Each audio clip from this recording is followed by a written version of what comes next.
Сәлем әлем! Мен сізді ең үлкен жануарлармен танысуға шақырамын. Осы видеода көрсетілетін жануарлар өз туыстарынан ерекшеленетіні соншама олар табиғаттың қателігіне ұқсайтыны сияқты.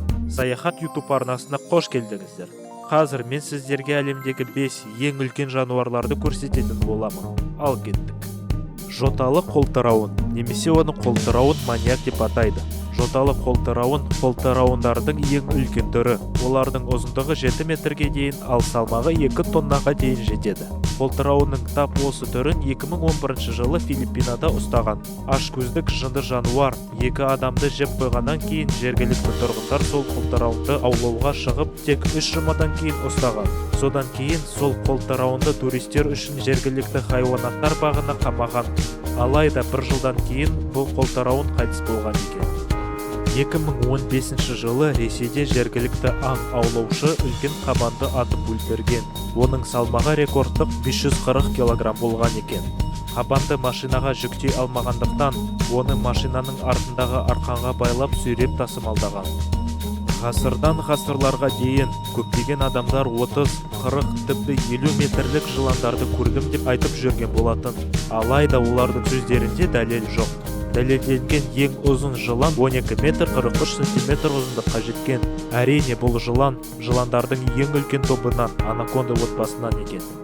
ақш-тағы аңшы ең үлкен аюды өлтіріп атқан. Негізі аңшы бұғы аулаймын деп шыққан. Алайда бір уақытта аңшыға аю жүгіріп келе жатыр еді.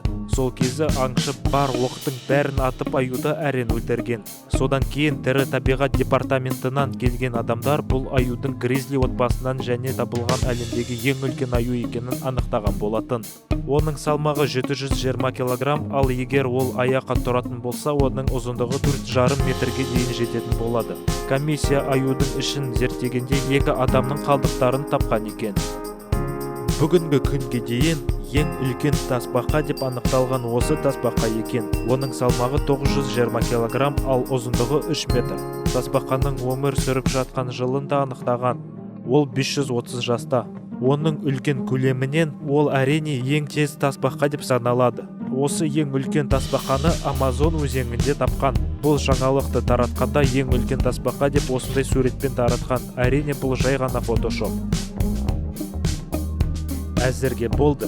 Сізге осы видео ұнады ма? Онда міндетті түрде лайк басып, біздің саяхат арнамызға жазылыңыздар. Және де тағы басқа біздің видеоларымызды көруге ұсынамыз.